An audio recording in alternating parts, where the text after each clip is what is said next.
Well, today we're going to have a little something a little different. We're going to do some freezer diving. I'm going to be making or just reheating up a broccoli soup I made a while back.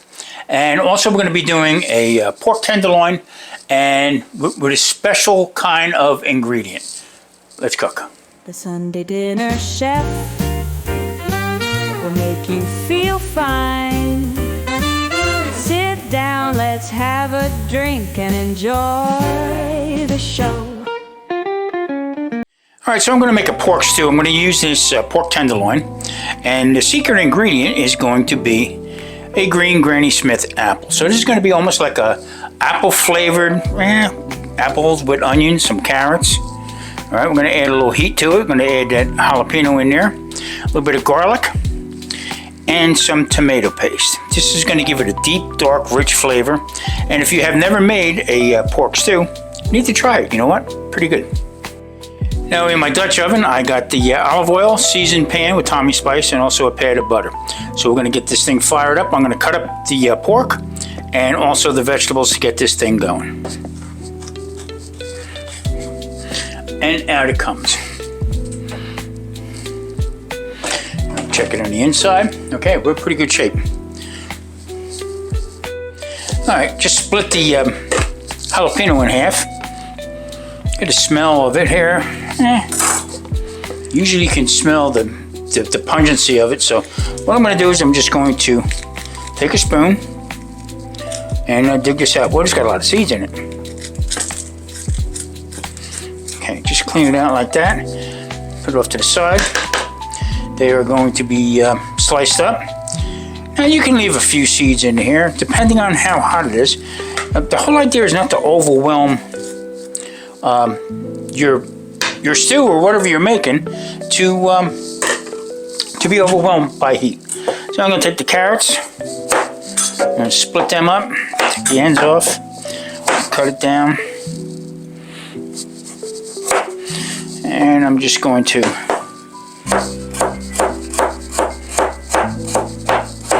slice them up kind of thin, because there again, this is going to go real fast.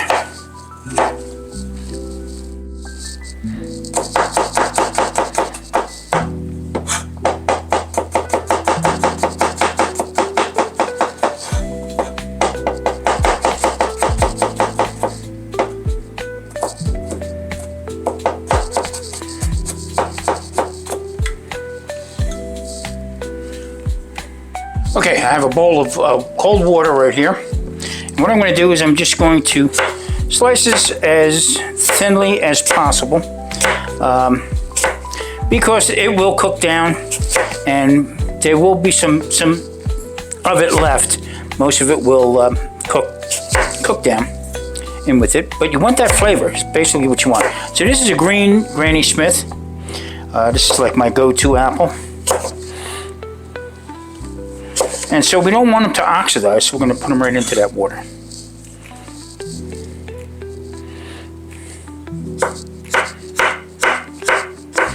Be careful of your fingers. All right, I'm going to take this tenderloin and I'm just going to split it down the middle. It did have some silver skin on it I took off. And a beautiful, beautiful, beautiful meat. I'm going to turn it over this way here. And this one I'm going to take some of this off right here. There we go. So I'm going to split this down one more time. Find a nice tail piece right there. Put that one like that. And I guess I'll take this one down also. So you want bite-sized pieces of it. It's going to shrink up, believe me. So I'm going to cube this all up. I'm going to get this pork stew started. So what I'm going to do is I'm going to take it in nice chunks.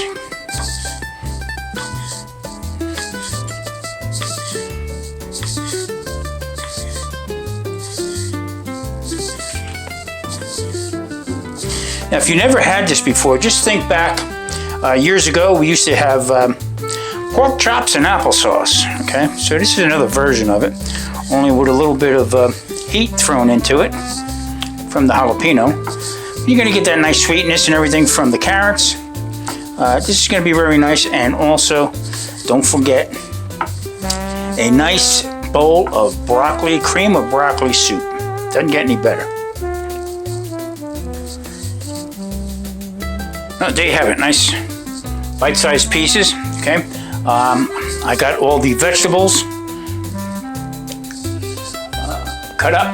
We're going to get that in there. Got some carrots, two small carrots, a little jalapeno pepper, some green onion, and some garlic.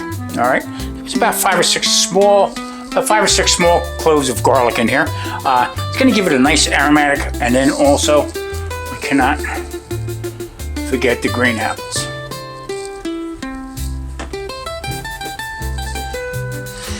Okay, got the Dutch oven heating up. Now, what I'm going to do is I'm going to put in here first. I will be putting in the pork, but I just want this butter to melt here and get a little bit more heat to the pan. Let me stick this over here, and I'm going to add to the pork just a little bit of Tommy spice in it. Now, the bottom of the Dutch oven is seasoned, okay, with my Tommy spice, salt, pepper, garlic, and onion, all granulated. Now I'm going to take my wooden spatula here, and I'm going to just swish it around a little bit.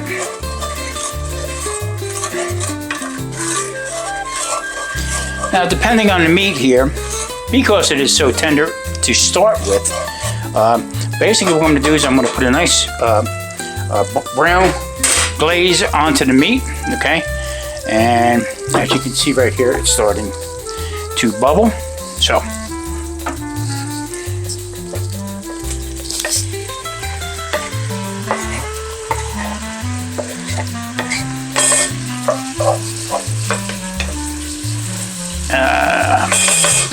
that sound.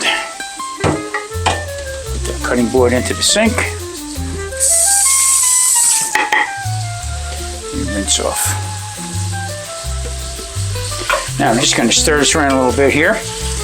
And we're going to try to get these with a nice caramelization on them before we add in the rest of the ingredients. Alright, we're starting to get a little color on it here. Okay. I want to get them to the point where they have, like I said, a nice caramelization color on it. Now, 9 times out of 10 when you're doing this, making a stew like this, to caramelize them and then put them into a liquid, most of that caramelization actually comes off. That gets built into the fond on there.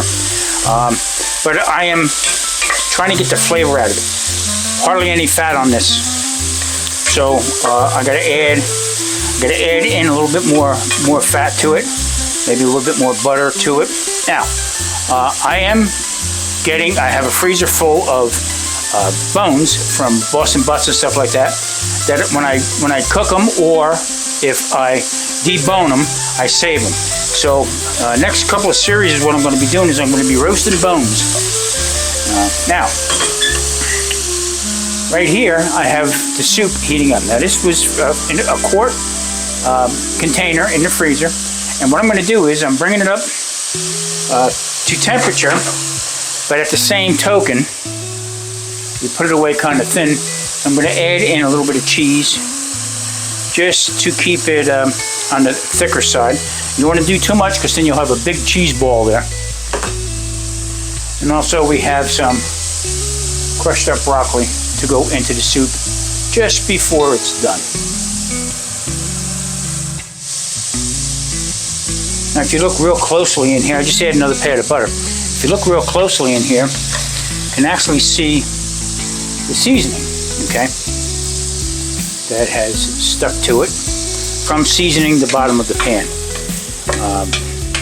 This, to me, is the best way to do it. Rather than salting and ahead of time and seasoning ahead of time, has a tendency to dry the meat out. That's not what we're looking for here. This is also going to build a nice base to it. Go from there. Now the soup has thickened up a little bit, and just before we serve it, I will be adding in a little bit more cheese. Okay, doesn't really need too much more. So this was a pretty good sized batch that I made, and this is like the second or third time now that we made just had soup. All right, so as we're building this up right here, you can actually see It's starting to thicken, getting that fond off the bottom. Okay. Now I'm going to add in some of this tomato sauce. Now a couple squeezes, nothing crazy. Okay, but you want that deep taste to it. You want that nice texture of a tomato. Okay, and that should be.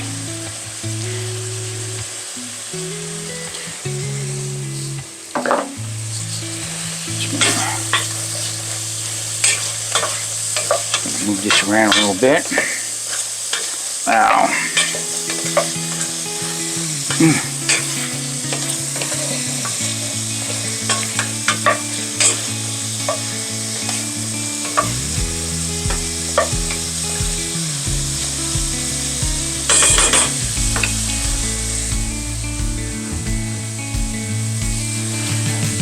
Now we're going to add in the vegetables.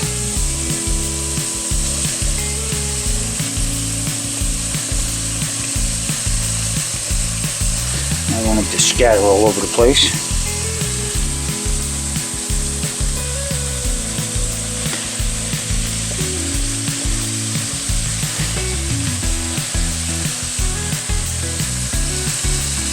Put it all in there. I worked hard for that.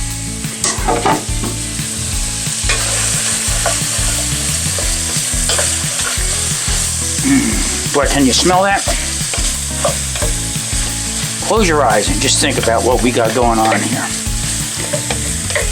This is what I love about doing this Sunday dinner, Chef. This is so comforting. Great Sunday dinner.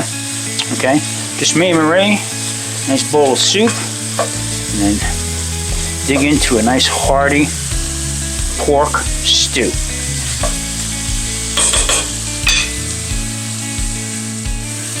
Getting into the middle of this stew right here. The aromas are fantastic. I mean, this is so easy to do. Matter of fact, you could do this, wind up vacuum sealing, freeze it first and then vacuum seal it, and have it for later on down the road a little bit, especially when you get some really cold nights or days and you want something comforting. There it is. Okay, what I did was I added a little bit more spice to it. I added some clove, a little bit of star anise, and also some cinnamon, just to give it that apple pie kind of flavor. Okay, with them different spices. That's what it reminds me of. And I got to tell you what, the aromas in the house are unbelievable. This is so easy. I don't know why you don't do it. The apple just falls right into place. Really good. Now the soup, I am getting this nice and thick, adding a little bit of cheese in it at a time. I don't have the flame on too high because I don't want to scorch anything. So what we're going to do right now is we're going to turn around and I'm going to start playing some music for you, and we're going to plate this. If you like what you see, you can buy me a coffee. I'll leave a link in the description down below. It really helps out to support the channel. Thank you in advance. The greatest thing in life, a Sunday dinner, what a delight. One of the best meals was lost pork chops and applesauce. A lot of cooking through the years, many recipes do appear. Pork tenderloin and green apple stew, it is the best for me and you. Going back to my youth, pork chops and applesauce, that dish was never lost. Now it's nothing new. Pork tenderloin and apple stew.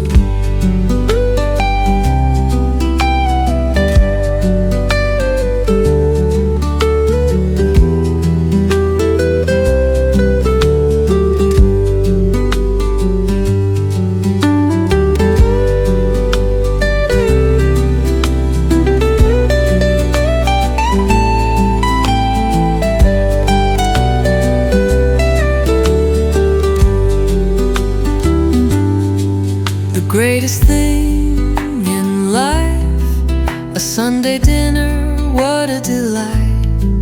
One of the best meals was lost pork chops and applesauce. A lot of cooking through the years, many recipes do appear. Pork tenderloin, green apple stew. It is the best for me and you. Going back. Well, folks, don't get any better. Pork tenderloin and apple stew, what a flavor. And also broccoli and cheddar soup. Come on, winner, I ain't afraid. Listen, see you next Sunday, the Sunday Dinner Chef. Please be safe, hit that like and subscribe button. See you next week.